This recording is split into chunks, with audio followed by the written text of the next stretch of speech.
Buenas tardes a todos, muchas gracias por aceptar esta invitación y sumarse a esta presentación del libro. Tenemos el placer de contar con la presencia de Gustavo Battistoni, que tuve así eventualmente la casualidad de conocerlo y justamente él tiene un libro que habla sobre Estanislao López, que es el nombre que tiene nuestra biblioteca. Entonces empezamos las gestiones y él muy generosamente aceptó venir a Rufino, participar de la Feria del Libro, porque estamos con un stand en la Escuela 6031 compartiendo la historia del brigadier general Estanislao López, cuya, ya como dijimos, nuestra biblioteca lleva su nombre. Así que bueno, un placer tenerlo en nuestra ciudad, en nuestra biblioteca, y también que está con un montón de niños a los cuales le podemos compartir esta historia. Gustavo Battistoni es historiador, ensayista y periodista, es de la ciudad de Firmat. Ha publicado varios libros y el último, que hoy es el que nos convoca y reúne, Estanislao López, nuestro contemporáneo. En esta obra el autor nos muestra el caudillo santafesino en su dimensión americana.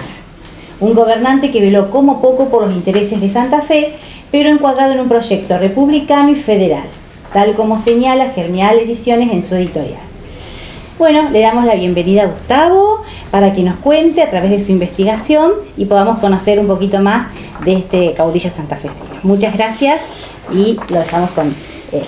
Bueno, primero, alegría de estar en Rufino, por amigos y amigas, por varios motivos. Esta mañana tuve una experiencia con chicos de la primaria, y es algo que ya había tenido en otras escuelas de otros lugares, una experiencia de este tipo, pero siempre te llena el alma las preguntas de los chicos, el interés, y bueno, eso hay que remarcarlo, y quiero agradecer a los que me invitaron a esta Feria del Libro, que es una singularidad. Yo que estuve por distintos lugares de la provincia, hay pocas ferias que haga una escuela primaria de las características de Rufino, de la que pude observar esta mañana, y mañana seguiré ahí charlando con los chicos sobre no solamente la figura de Estanislao López, sino un poco de historia de Santa Fe, de los orígenes de Santa Fe.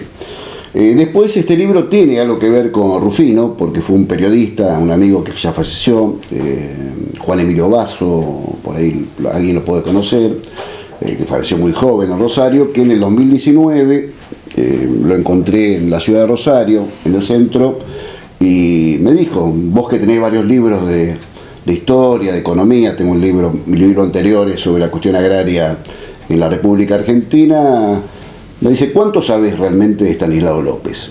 Y yo le comenté: mira, he leído este autor, este otro autor. Bueno, me dice, porque en el departamento General López, me dice, nadie o casi nadie sabe, o muy pocos, quién es Estanislao López. Entonces, me puse a pensar, escribí un artículo que apareció en Redacción Rosario, que es una cooperativa de la ciudad de Rosario, y que tenía como título Estanislao López, nuestro contemporáneo, donde retomaba la figura de López e intentaba dar una explicación sobre su importancia en la historia no solamente argentina, sino del Río de la Plata. Ese mismo año, y siguiendo con esto, todavía no había decidido totalmente escribir el libro, fui a dar una charla sobre los 200 años del Estatuto Provisional de 1819, que es la primera constitución del Río de la Plata. Antes el artiguismo había hecho Artigas, había hecho otra, pero no se llevó a la práctica, y nosotros los santafesinos tenemos el honor de haber establecido la primera constitución, un estatuto que fue provisorio, pero en el nombre, pero que duró hasta 1841, que proponía la soberanía del pueblo. Hay que pensar que en aquel momento la idea de soberanía del pueblo era una idea muy discutida.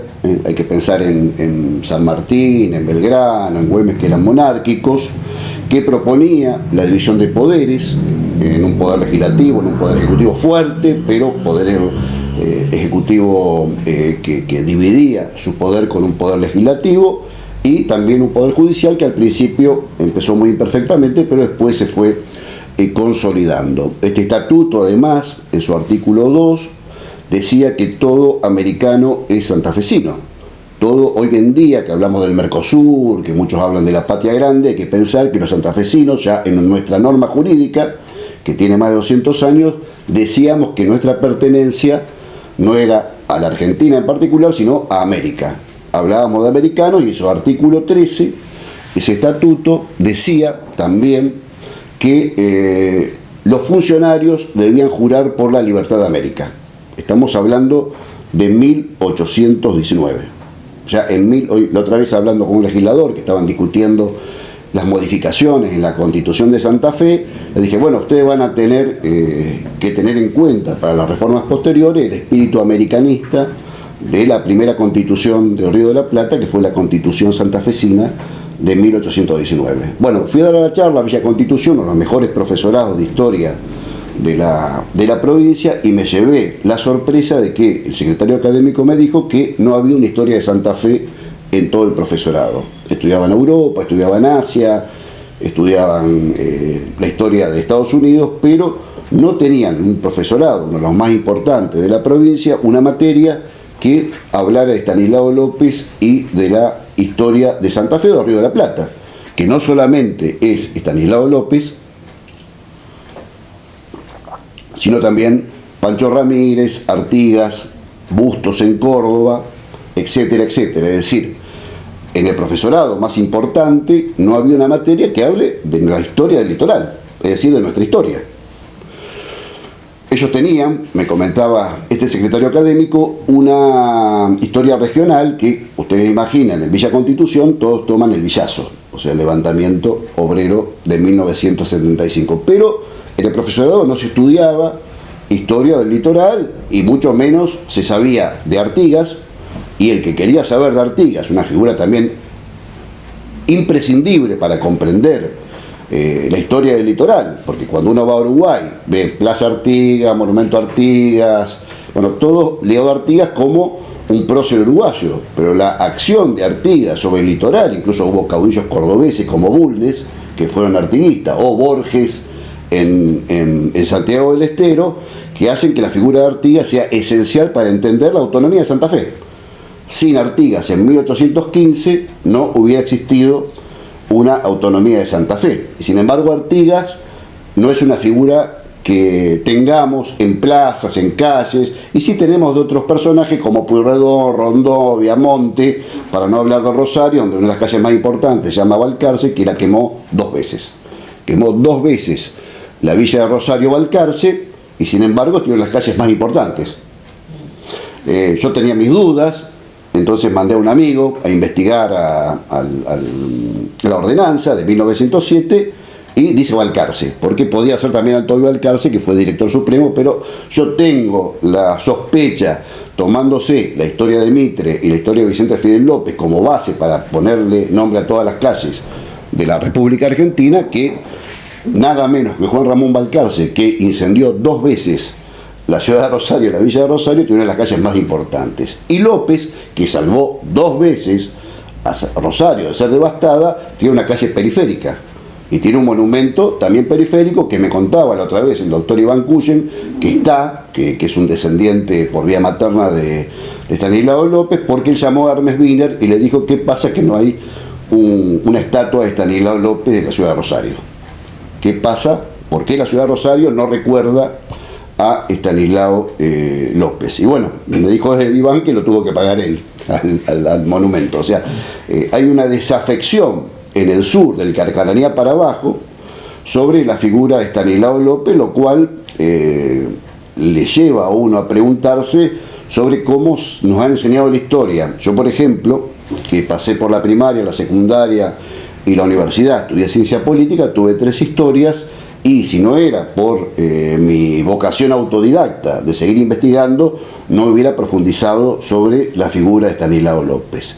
¿Y por qué no sabía demasiado por Estanislao López? Simplemente porque, aunque cuando era adolescente, y yo también soy hijo de la biblioteca pública, de mi querida ciudad de Firmata, la biblioteca Nosotros, había encontrado la novela de Mateo Bosch, Aleluyas del Brigadier, donde es una novela histórica excelente, donde se explican todas las cosas de López. Pero bueno, después cuando fui a la universidad, primero estuve en La Plata estudiando y después en Rosario, me encontré con que todas las corrientes historiográficas le bajaban, si podemos decir así, el precio a López. López era una figura no importante, no secundaria, el revisionismo siempre lo dejó muy ligado a la figura de Rosas. Pienso en José María Rosas, pienso en Julio Irazusta en su monumental Vida de Juan Manuel Rosas a través de su correspondencia, que son 3.200 páginas que hablan de Rosas y que sin embargo lo dejan a Estanislao López como una figura secundaria,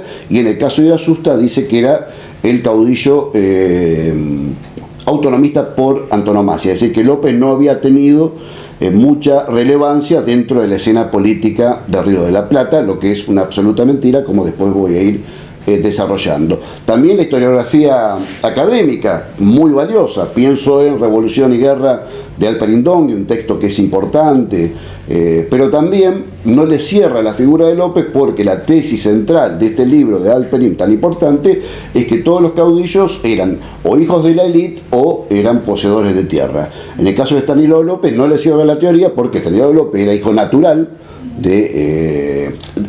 adquiere el apellido de su madre, su padre de apellido era el capitán Roldán, que bueno, reconoce de grande, y además era una persona de un origen humilde. Y además, yo que he investigado algunas cuestiones en particular, leyendo la correspondencia de un cura de Coronda que le manda al caudillo entrerriano Ereniu, le dice: tenemos un gobernador achocolatado, mulato, hijo de una mujer, hijo natural.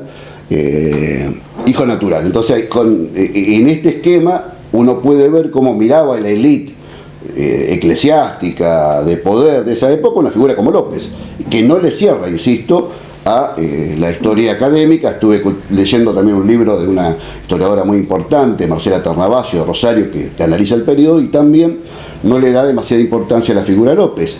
Incluso ahí tienen un libro muy interesante de Fradkin y Hellman, que es lo último en investigación académica sobre Rosas, donde también lo deja a López como una figura secundaria.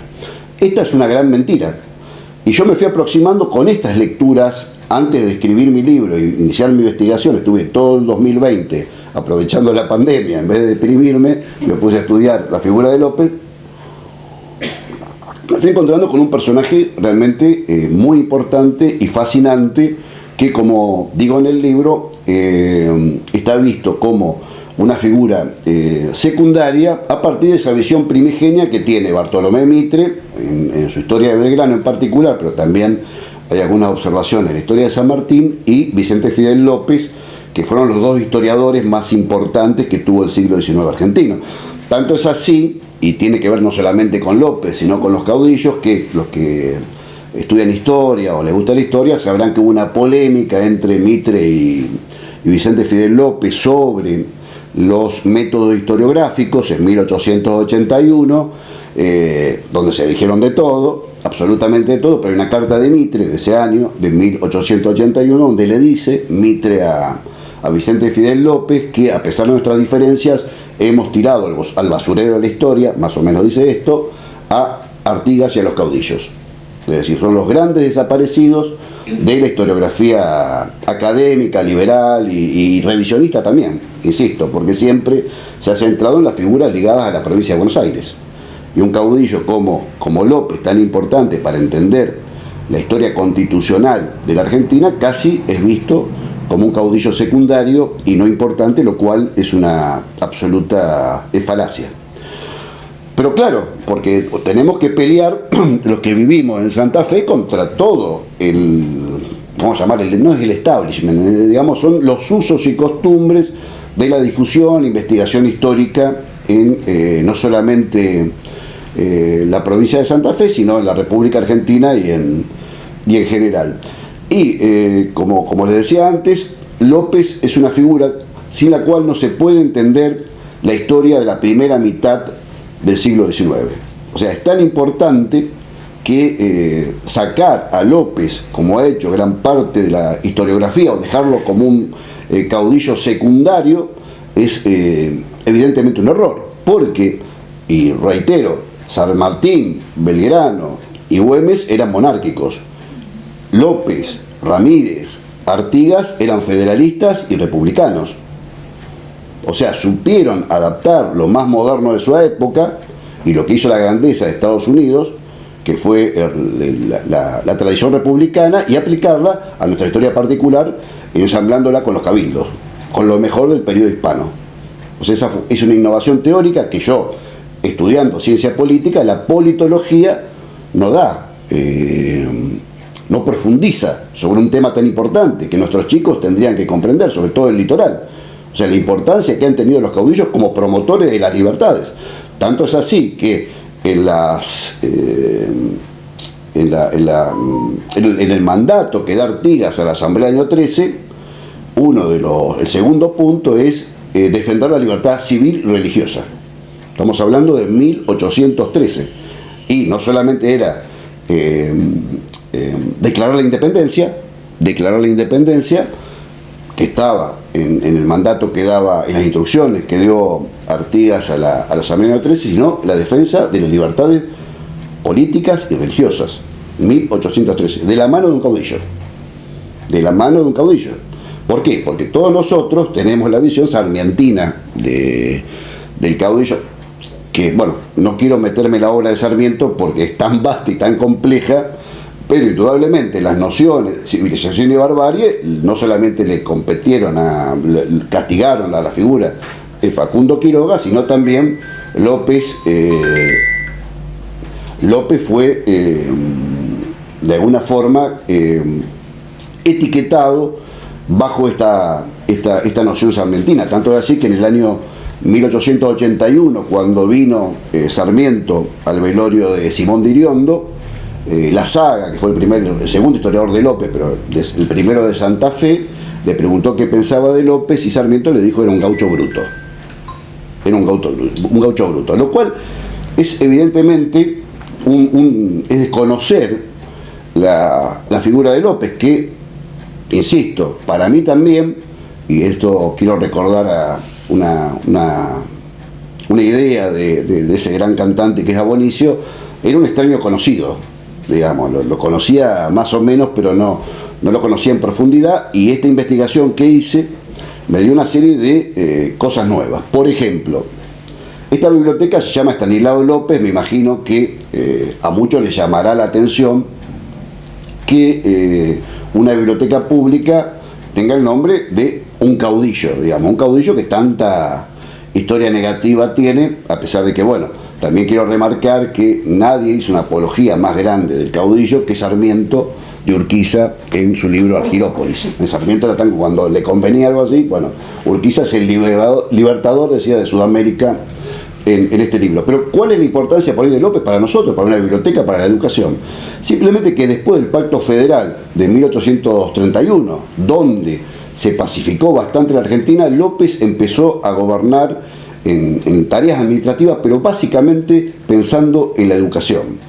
Y fue tan importante para él, que tenía hijas mujeres, y de ahí el razonamiento de él sobre la importancia que tenía la educación, y en particular de las niñas, que el último acto gubernativo de él muere en junio de 1838, de mayo de 1838, es la creación de una escuela de señoritas. Por eso, Adriana Puigros, en un trabajo sobre la educación en el Río de la Plata, pone a López a la altura de Simón Rodríguez, a la altura de Artigas. También hay que decir que la República de Entre Ríos, de Pancho Ramírez, que duró un año, proponía la educación primaria gratuita. Estamos hablando 1820. Entonces todo este acervo, esta defensa que hizo de la educación López en su último periodo, fundando el gimnasio santafesino, donde se daba historia americana en 1832, o el Instituto San Jerónimo, donde enseñaban letras, y becando a 10 estudiantes de la provincia para ir a la Universidad de Buenos Aires, hacen de López un defensor de la educación. O sea, salimos de ese caudillo luchador, ese caudillo que le ganó a Pancho Ramírez, que le ganó varias veces a Buenos Aires, que venció al directorio porteño, que venció en el Gamonal ni más ni menos que a Manuel Dorrego. El gran, digamos, la gran figura del federalismo argentino, peleó contra Santa Fe y después venció 2 veces en una batalla muy conocida por sus características la del Carrizal o del Mío Mío en Santa Fe, y después en Puente de Marcos a Lavalle, que era el militar más importante de su época. Bueno, este guerrero fenomenal, este hombre que defendió varias veces, puso varias veces en peligro su vida para defender a la provincia de Santa Fe. Y quiero recordar una frase de un gran escritor inglés, Chesterton, que decía: para un soldado lo importante no es lo que tiene enfrente, sino detrás. Y López tenía su terruño, su familia y su amor por la provincia de Santa Fe. En esta época, donde no tenemos referentes, por eso un periodista de la ciudad de Santa Fe, cuando yo fui a presentar el libro, me hizo un reportaje del diario El Litoral y puso como título: el caudillo que interpela a los políticos de hoy. Porque fue un gobernante durante 20 años y defendió los intereses de Santa Fe poniendo su vida varias veces en peligro, además promoviendo en aquella época la educación pública, la educación de los ciudadanos, pensando que el futuro de nuestra provincia, el futuro de Río de la Plata, era la educación.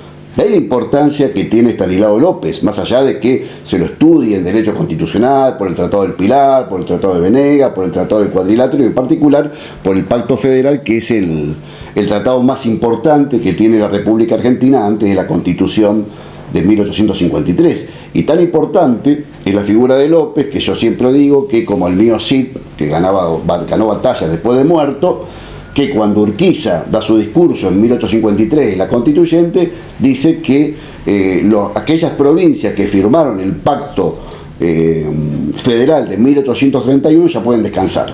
O sea, se ha cumplido después, 14, 15 años después de la muerte de López, lo que él quería para la Argentina, que era una república federal. Y esto hace que López sea un personaje sumamente importante para nuestra historia. Y otros elementos que tienen que ver, además, con el federalismo, hay que ver, por ejemplo, que yo observo bastante atónito a veces a los periodistas de Buenos Aires que dicen: habla el legislador de Buenos Aires. Buenos Aires no tiene legisladores, tiene concejales. Porque no hubo una ley en 1994 que provincializó a la ciudad autónoma de Buenos Aires. Y no tiene un jefe de gobierno, tiene un intendente.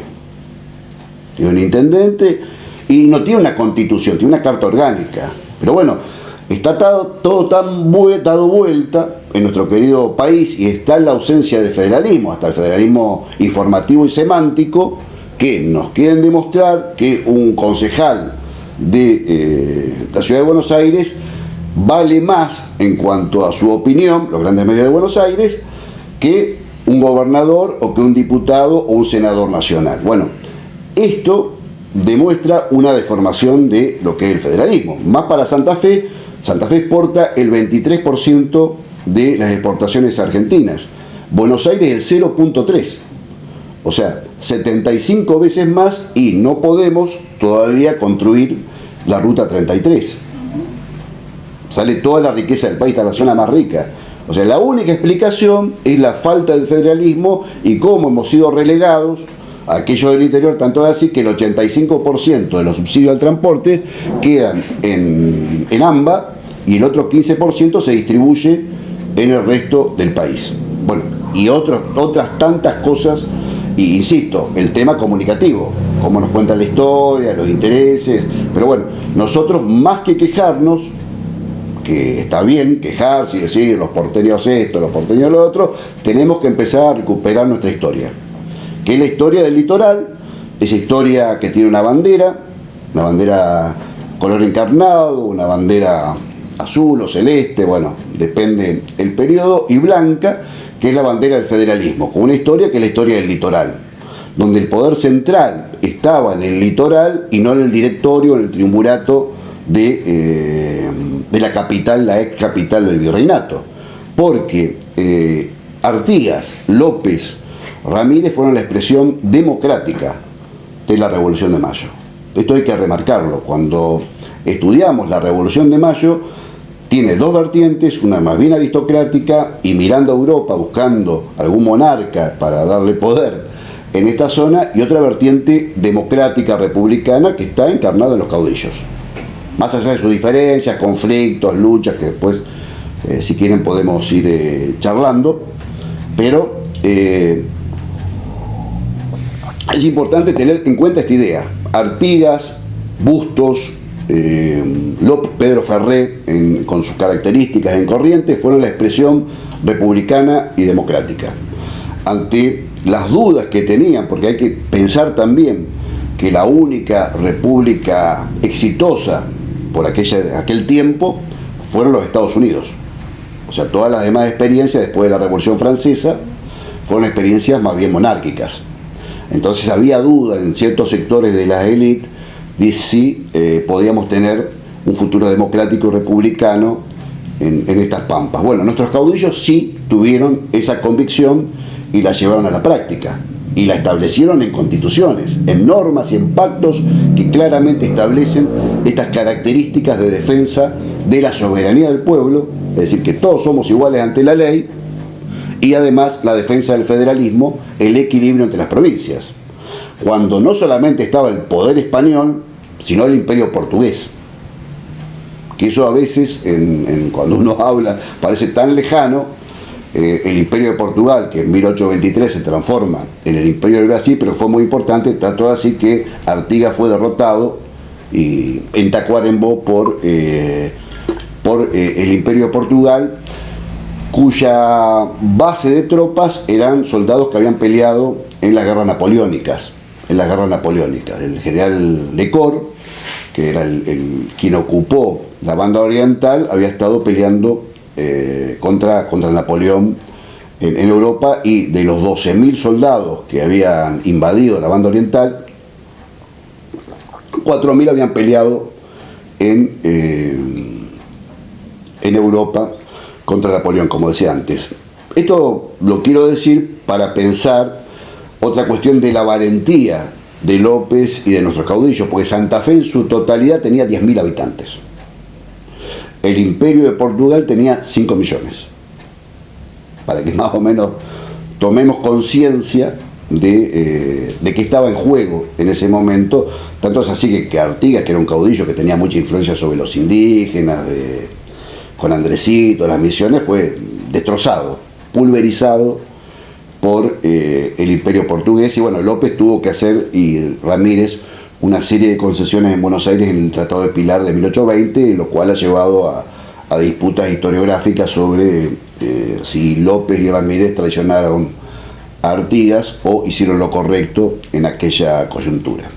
Para mí hicieron lo correcto, pero bueno, y estoy escribiendo un trabajo que se llama Si López traicionó a Artigas, porque yo estoy en el Instituto Artiguista de la provincia de Santa Fe y algunos amigos me asusan diciéndome que López traicionó a Artigas, pero bueno, eso es un tema de debate, un tema cerrado, pero tengo cosas o datos y cartas de Andrés Latorre, que era la mano derecha de Artigas, desde Santa Fe al lado de López, que avalan mi posición. Pero bueno, yo lo que quiero reivindicar es este personaje tan extraordinario, insisto, tan importante en la primera mitad del siglo XIX, que los santafesinos en general desconocemos. Y esto lo he tomado también como una especie de deber cívico, como hombre o mujer integrante del departamento General López, donde de los 200.000 habitantes, salvo aquellos que se dediquen a un profesorado de historia o que por ahí hayan pasado por otra instancia universitaria, la figura de López se desconoce completamente. Y se lo desconoce cuando es un personaje tan importante como que ha pensado en una sociedad que miraba hace 2 siglos al futuro en base a la educación. Fue mucho más que un guerrero, que un luchador, que dejó estampada en la bandera de Santa Fe, provincia invencible de Santa Fe. Está bien, éramos invencibles desde el punto de vista militar, pero López se puso a pensar al final de su vida cómo podíamos ser invencibles también culturalmente, y dándole educación y sobre todo a nuestras jóvenes en aquel momento. Estamos hablando, insisto, porque hoy en día piensa la educación de las mujeres y lo remarca Adrián, y también lo remarca ahí ese libro de las historiadoras, que es muy interesante, son 3 tomos. Reivindica a una suiza que fue fundadora con su marido de San Carlos y Esperanza, Lina Beck Bernat, y esta mujer reivindicaba a López. esta suiza que estuvo Rossini y escribió un libro 5 años en la Confederación Argentina, que era una feminista, Van Lalet en aquel momento, hace una reivindicación de López, cosas que se desconocen y que tendrían que estar en todas las escuelas, en las secundarias y en las universidades. Y esto no ocurre. No es un problema solamente de un nivel de la educación, sino de todos los niveles en la provincia de Santa Fe y el litoral, que desconocemos a Artigas, desconocemos a López, desconocemos a Ramírez, desconocemos a Bustos. Bustos se declaró protector de la educación universitaria en Córdoba. Un caudillo, que uno tiene el esquema, la idea del caudillo, el tipo violento, agresivo, quiere el poder. No, protector de la educación de la provincia de Córdoba y promotor de la educación en Córdoba de todos los niveles. Bueno, esto no se conoce. O la idea de Artigas también de la educación pública en aquel momento. Bueno, por todas estas cosas, por la importancia que han tenido estos personajes, creo que la mejor forma de reivindicarlos es conociendo y difundiendo su obra.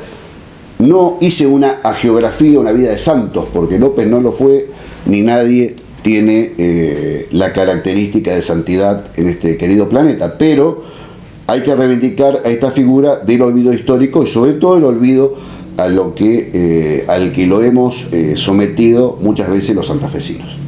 Nada más, muchas gracias.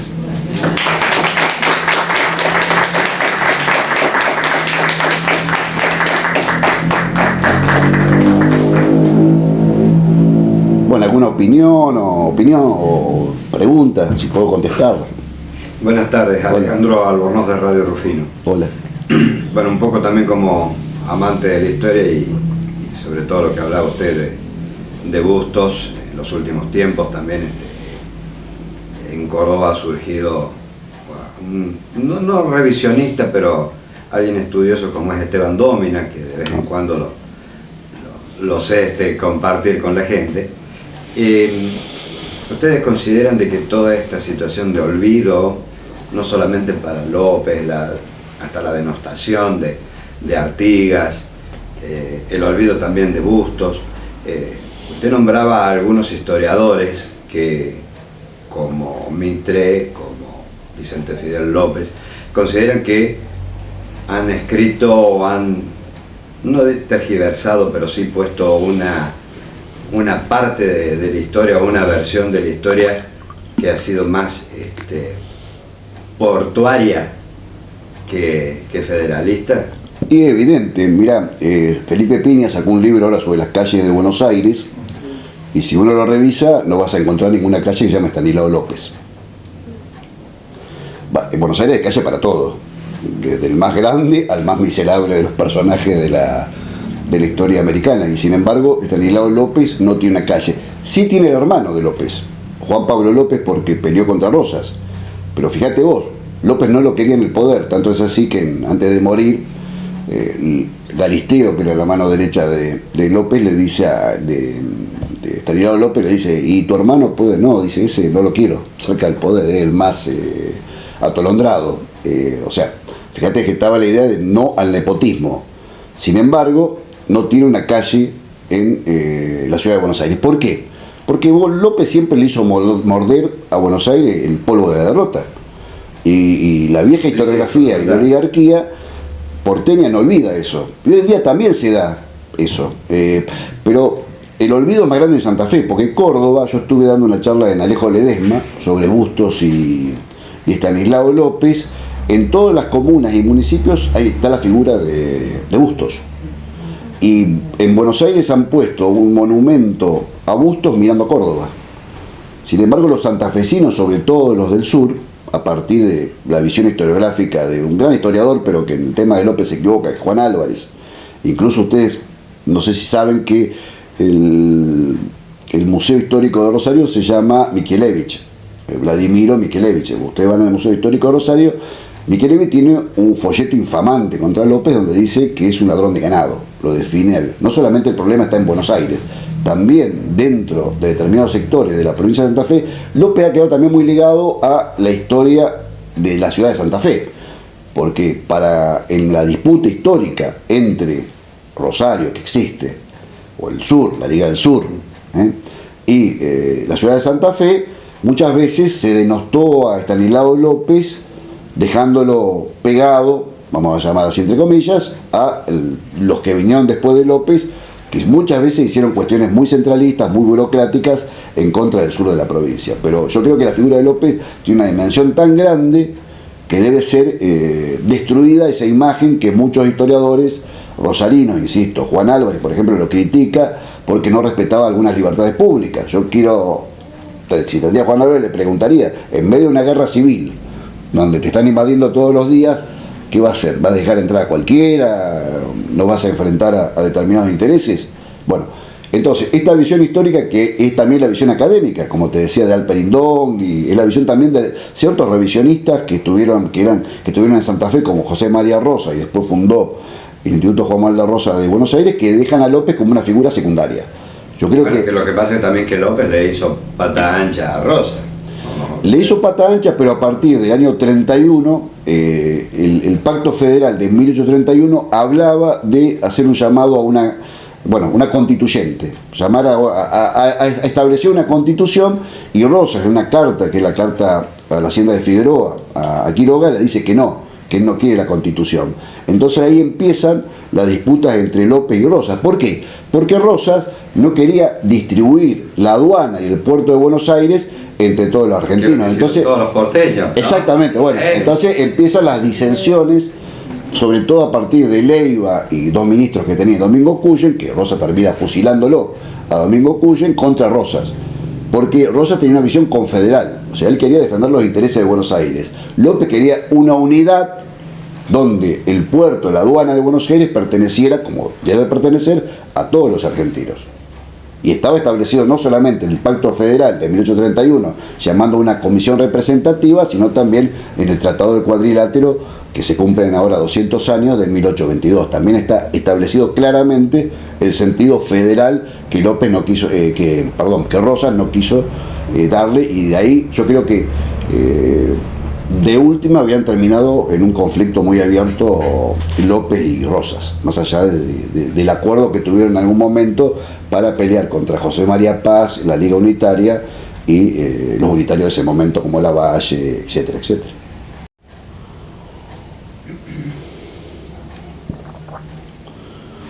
No sé, alguna opinión, no sé, algo sobre el federalismo hoy, ¿es actual, no es actual? Yo quiero decirle otra cosa, otra explicación.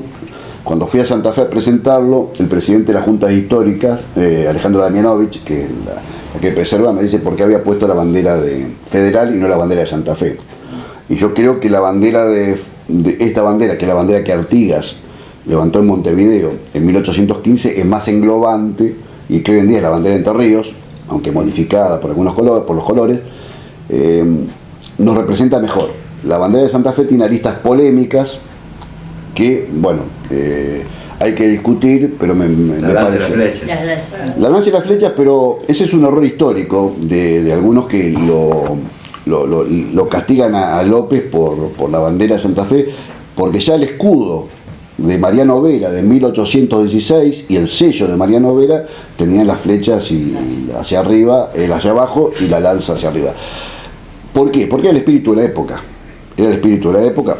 Yo creo que hay que discutirlo, no quiero cerrarme tampoco a la discusión de ese tema, y entiendo la sensibilidad de mucha gente con respecto, pero es anterior a López, y está ligado a Mariano Vera, que estaba ligado al artiguismo, porque muchas veces los artiguistas se olvidan, le dicen, no, López la bandera racista, etcétera, etcétera, pero se olvidan que Mariano Vera, un hombre muy ligado a Artigas, que está visto como el gran caudillo que defendió a los guaraníes y a los indígenas, no dijo absolutamente nada en su momento sobre el escudo de Santa Fe y este sello que tenía ni más ni menos Mariano Vera. ¿Cuál es el otro polémica que dice de la bandera de Santa Fe? Y la bandera, porque con el criterio de que tenemos las flechas para abajo y la tacuara, Entre Ríos, Córdoba y Buenos Aires podrían decir por qué tienen provincia invencible de Santa Fe, porque López lo establece por el carácter invencible con respecto a estas provincias. Es decir, si vamos a empezar a deconstruir absolutamente toda la bandera, no queda absolutamente nada. Algunos parecerá ir bueno, el rojo tiene que ver con la sangre, por lo tanto tiene tiene alguna reminiscencia al vampirismo, no sé, cualquier cosa. Ya estamos discutiendo a veces cualquier cosa y no es así. Hay que ver desde hoy, pero con la sensibilidad de ayer, de hace 2 siglos. Y discutir también la cuestión con el indigenismo. O sea, porque una vez yo le dije a Martínez Arazola, que ya falleció, que en un libro, Nuestros Paisanos los Indios, pone todas las campañas de los mocovíes, de López contra los mocovíes. Pero yo le digo, a vos te falta todos los saqueos y todo lo demás, los mocovíes contra las poblaciones. Y no supo qué decirme. ¿Viste? No, pero era más violento. Bueno, toda la explicación ideológica, pero tengamos sentido historiográfico de también había violencia del otro lado.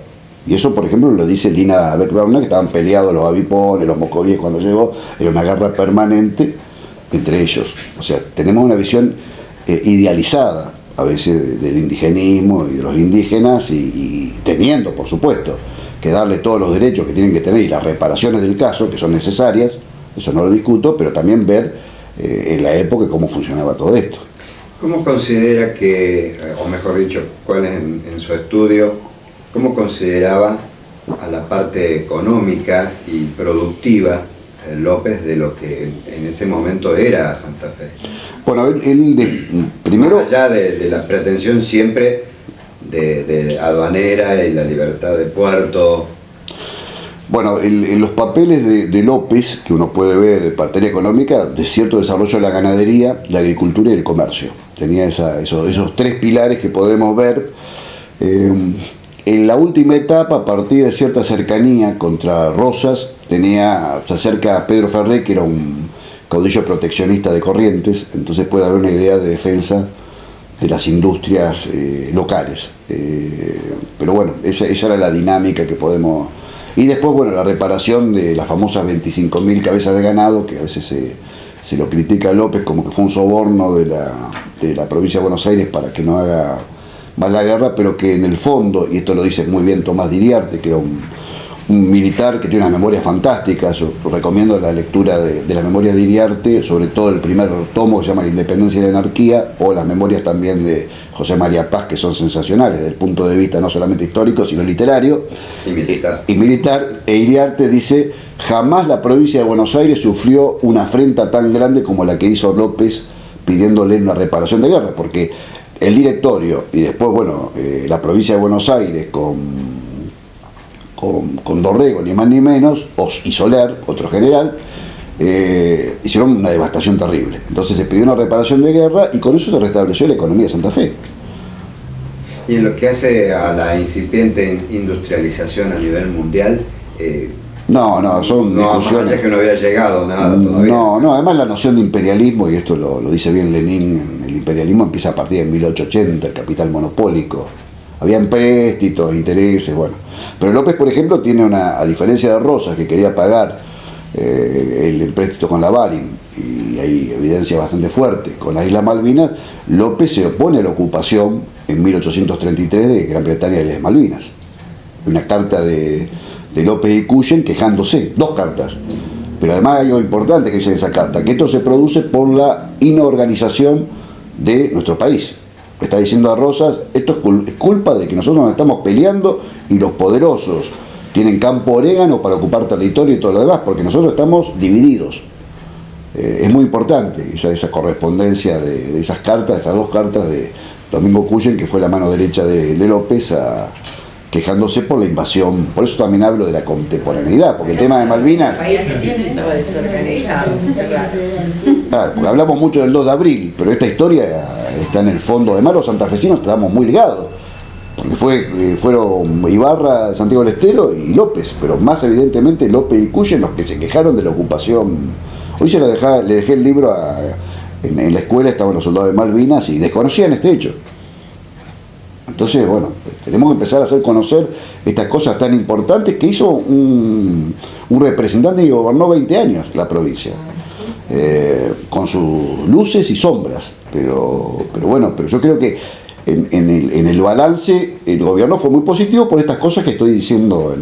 Y esto de Malvinas es, como te diría, la frutilla del postre, de que además López tenía una visión americana, no era una visión, porque él veía que el robo de Malvinas no era un robo solamente para nosotros, sino para todo el continente americano. Por eso hoy cuando habla uno de la solidaridad americana con respecto a Malvinas, bueno, esa semilla estaba en López. Y en la provincia de Santa Fe, nuestra querida provincia de Santa Fe. Uno de los mayores detractores de la provincia de Santa Fe fue Sarmiento, hasta el punto que él proclamaba que no debía existir tal provincia. Y bueno, sin embargo su nombre es reconocido, nuestra ciudad tiene su plaza principal con ese nombre, y en toda la provincia hay muchos lugares con esa denominación, y sin embargo hay muchos menos sitios con el nombre de Estanislao López, que fue uno de los máximos defensores de la provincia. Sí, Sarmiento tiene una carta Mitre después del genocidio de Cañada de Gómez, después de la batalla de Pavón, donde le dice que hay que dividir la provincia en dos, del Carcaranía para arriba Córdoba y del Carcaranía para abajo para Buenos Aires. Pero tampoco no hay que también ubicarlo a Sarmiento de su época, es un personaje muy... La otra vez estaba leyendo una charla de Sarmiento de 1881 sobre Darwin. Tipo, cuando estaban discutiendo todo Darwin, el tipo dio una charla, tipo, un autodidacta notable y muy contradictorio, como te digo. Está lo que decía el Chacho Peñalosa, que es peor incluso que el Facundo, donde felicita a los soldados por cómo habían matado al Chacho Peñalosa, cortándole la cabeza y poniéndole una pica. Eso escribió Sarmiento. Y cosas muy violentas contra los gauchos, no solamente, sino contra que había que matar a todos los indígenas y a los negros. Eso está es más, él en un famoso, cuando él es diputado por la provincia de Buenos Aires, dice: estoy sentado en esta Cámara de Diputados donde no hay negros, no hay mulatos y no hay judíos. También hay elementos de antisemitismo en Sarmiento. Bueno, esas son las sombras de Sarmiento. Pero después fue un tipo que pensó en la educación, en el progreso, en el tal proyecto de Chivilcoy de dividir la tierra, es decir, bueno, yo resalto sobre todo esto que dijo de López, de Gaucho Bruto. Ahora bien, es verdad lo que decís vos de que tiene que haber un equilibrio. López es una figura subestimada por nosotros. Tendría que tener más... Así como hay en Firmat, estamos con un proyecto muy interesante con las chicas de ponerle nombre de calles de mujeres. El 5% de las calles de mi querida ciudad tiene nombre de mujeres, habiendo tantas mujeres importantes. Dije Lina Beck Bernal, puedo decir también Gregoria Pérez de Denis, que tiene un pueblo perdido ahí en el departamento 9 de Julio, es decir, un montón de mujeres, la Volten, también una anarquista muy importante que defendió los derechos de las mujeres, tantas mujeres, y el caso también de aquellos personajes olvidados, como puede ser el caso de López y Artigas también, con la influencia que, insisto, que tuvo Artigas. No se puede pensar en la independencia de Córdoba, de Santa Fe, de Entre Ríos, de Corrientes, de Misiones, de la Banda Oriental sin Artigas. ¿Cómo no tenemos calles de Artigas? Bueno, a nosotros nos enseñaban siempre en la primaria la declaración de la independencia en 1816 y que las provincias enviaban sus diputados a Tucumán. Sin embargo, yo haciendo la primaria acá, no mencionaban por qué Santa Fe no había mandado diputados, porque ya habían declarado la independencia en cierta forma en 1815, con Artigas. Pero eso nunca se enseñó en los colegios. No, yo la pregunta que yo le hice a mi maestra, a mi profesora de historia de la secundaria, yo estudié en la época de la dictadura en la secundaria y no supo que, lamentablemente no tenía tampoco los elementos, porque yo la pregunta que le hice es por qué no estaba Santa Fe en el acta de Tucumán. Y bueno, tiene que ver con esto, que también se sigue discutiendo porque no hay fuentes directas, ha sido documentos sobre el 29 de junio de 1815, donde las provincias del litoral declararon evidentemente la independencia, y eso lo podemos sacar por ejemplo, el cuaderno 10 Andino, donde él dice que el diputado por Santa Fe en ese congreso fue con las mismas con el mismo mandato que los diputados de la Asamblea del año 13, que era la Constitución. Entonces podemos colegir o deducir eso, y bueno, también hay algo más grave. Santa Fe designa a Tucumán un diputado que seguí, pero no lo aceptan por defender las ideas del federalismo y del artiguismo. Y la respuesta del Congreso de Tucumán es invadir Santa Fe. Es más, esto lo voy a decir entre ustedes, pero que no escuche nadie, cuando los porteños toman la ciudad de Santa Fe, 10 de Andino, dicen han levantado la bandera del enemigo, que era la bandera de Belgrano.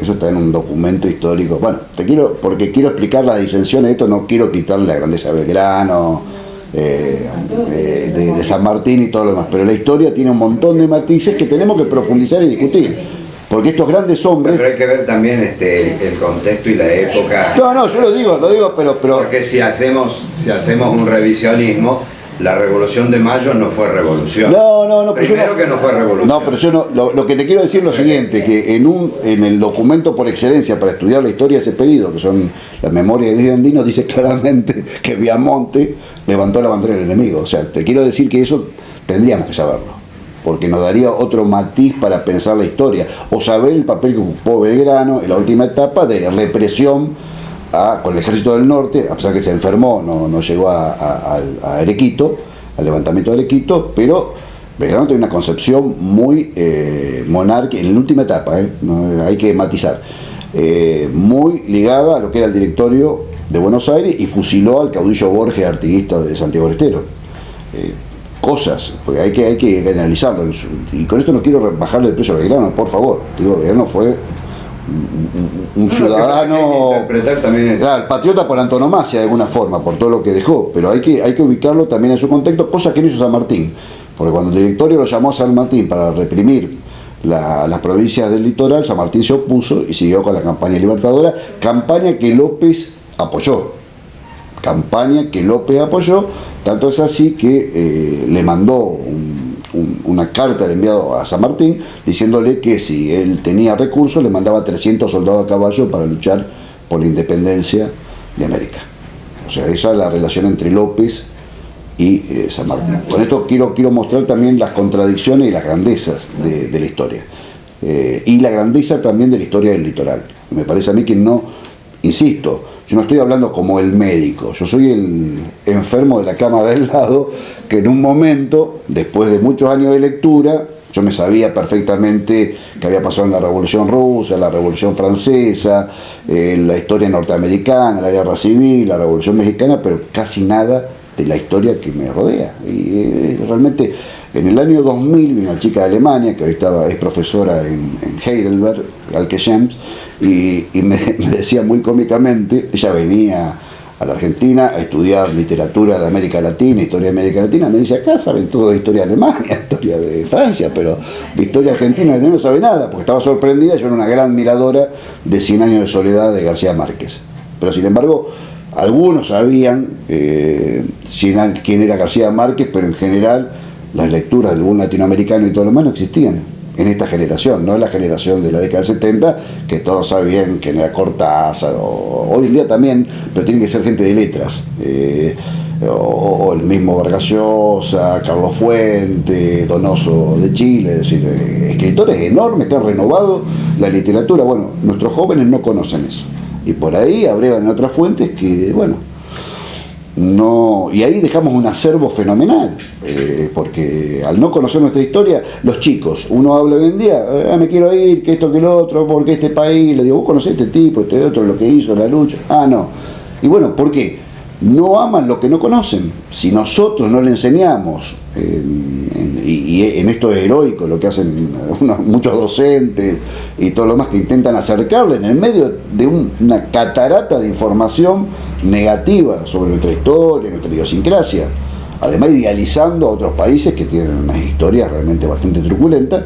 Y bueno, pero nosotros tenemos que empezar a reivindicar lo nuestro y las cosas importantes. Y creo que López, para los santafesinos, tiene una importancia fundamental. E insisto, yo fui admirando cada vez más a esta figura a partir de que lo fui estudiando. Y venía con muchas prevenciones, no es que fui, lo idealizo ni nada por el estilo, pero tenía muchas prevenciones. Pero cuando me enteré este tema de la educación tan importante, hoy en día que estamos hablando de que la educación es el futuro, bueno, López estaba pensando en esto hace 2 siglos. Claro, usted hablaba del pensamiento de López, de Artigas, de integración, pero del otro lado, en el puerto, había alguien que menos mal que no lo nombró, que es el que tiene la avenida más larga, y que justamente provoca incluso la separación, porque provoca el primer endeudamiento, porque recibía mandato de arriba, ¿no? Bueno, la figura de Rivadavia no quiso ni siquiera ser enterrado en territorio americano, tal el desprecio que tenía por América.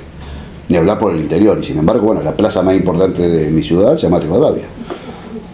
Y bueno, pero eso tenemos que clarificarnos y hablando de estos temas con la gente, con nuestros legisladores, insisto.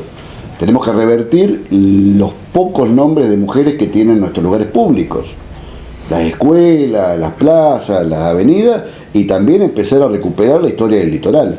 Es más, el año que viene voy a empezar, yo publico en un semanario de Firmat, hago notas y voy a hacer una nota sobre hombres del litoral, donde voy a nombrar uno por uno gente de Entre Ríos, de Corrientes, de Misiones, de la banda oriental, de nuestros hermanos uruguayos, que uno va a Uruguay, están activas por todos lados, pero que nos pertenece tanto como a los uruguayos, porque no fue un caudillo oriental, sino un caudillo de todo el litoral, e importantísimo para todo el litoral, pero nosotros desconocemos totalmente a esa figura y la grandeza de esa figura, porque cuando uno se va a pensar que en 1815 Artigas propone la reforma agraria, la distribución de la tierra entre negros, pobres, y bueno, hace más de 2 siglos, que fue el modelo de farmer de Estados Unidos, de grandeza de Estados Unidos. Bueno, Artigas lo propuso hace 2 siglos, y sin embargo la figura de Artigas es como un fantasma en nuestra historia.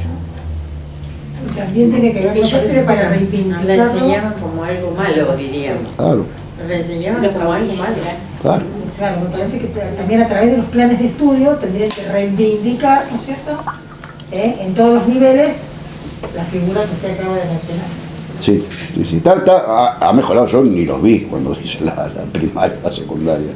Ni mención. Hoy en día, bueno, esto que estoy haciendo en Rufino, gracias a la amiga, de estar con los chicos, y está bárbaro, ¿no? Y los chicos se prenden, porque además, ¿y cuál relación tenía con San Martín? ¿Y qué pensaba Belgrano? Bueno, hoy me preguntó uno sobre la relación entre Facundo Quiroga y López, o sea, partió un dibujo. Sí. Porque este libro tiene muy buenos, me acompañó un dibujante, bueno, aprendimos la pandemia, tiene dibujos, un dibujante excelente, que es un arquitecto amigo de Firmat, con todos dibujos que va relatando brevemente, o sea, mis breves relatos, porque yo no hice un libro académico, hice un libro donde expongo 3 o 4 ideas importantes sobre la relación entre personajes, para después que se siga investigando. Porque hoy en día además hay que adecuarse a los lectores modernos, porque uno hace un libro de historia, cortar y pegar con 500, 600 citas, y bueno, está bien, cosas tienen que ser libros cortos, ágiles, con algún tono cinematográfico ahí para que sean dinámicos. Gracias, muy amable. Bueno, gracias a ustedes.